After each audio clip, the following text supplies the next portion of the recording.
On today's episode of the DeRaud-Messinger Show, we talk about our thoughts on the recent Texas Longhorns transfers. Longhorns fans, don't forget to like and subscribe for more content. It's greatly appreciated. So to begin, Dylan, we want to calm the fan base here with a quick video about our thoughts on the recent transfers. Now, I got the list of transfers that happened just a couple days ago. I think it was Thursday. We had defensive lineman Myron Warren, wide receivers Dejon Harrison, and Kelvonte Dixon, and defensive lineman David Abiara. Now, out of those guys, Longhorns fans are probably the most familiar with Kelvonte Dixon's name. He had a big game in the Alamo Bowl, I believe it was 2 years ago, Dylan, but since then, not too much has been happening under Sark. How are you feeling about these transfers? Do you think this means anything to the regular season, or what is your takeaway here? Well, I mean, you highlighted it when you're talking about Dixon. You said 2 years ago he popped off in the Alamo Bowl. Well, that's 2 years ago, and obviously this is a new coaching staff.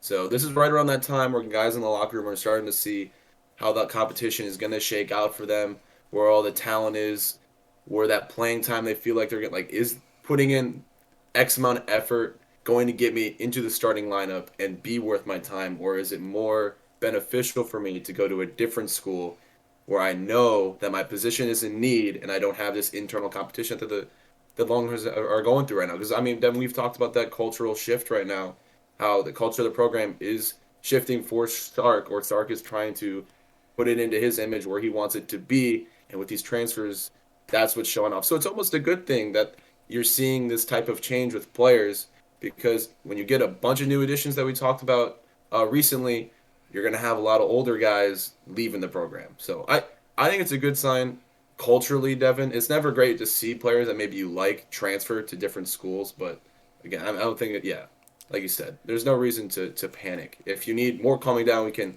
give you a little lullaby before you go to sleep, but We can I do think the I think we'll be all right.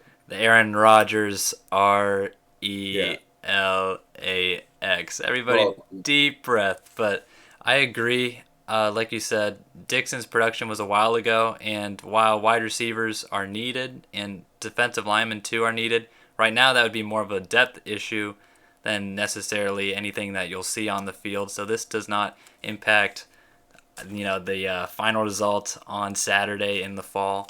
However, like I said, depth is important, so Texas is going to need replacements for these guys.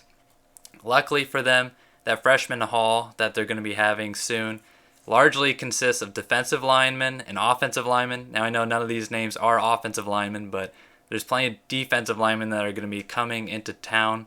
And then wide receiver, Dylan, they've already gotten one, actually two transfers now, with the Ajayi Hall and the Nayor transfers.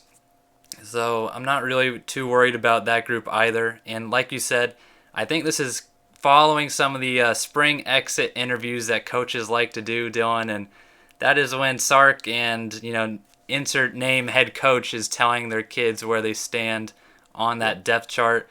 And since it's happening this late, I figure, he's being truthful with them and saying they're not in the current standing where they want to be if they want to see playing time.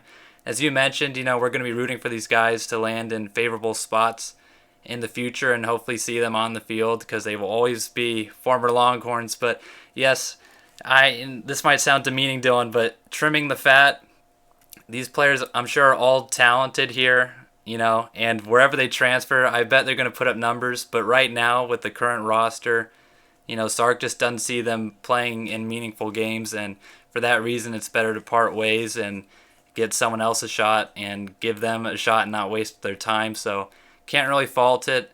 Like I said, we hope for the best for these guys. Hopefully they're not, killing the Longhorns in a crimson type of color, Dylan. But yeah, it's the nitty gritty time. It's cutting the fat. We're eating chicken and we're eating rice. All right, season's coming up. You gotta get prepared. exactly. We all know when Alabama's coming to town. So what do you Yeah. guys think about this mass exodus, if you will? Nothing too serious, nothing too shocking. Let us know down below. Don't forget to like and subscribe, and have a great rest of your day.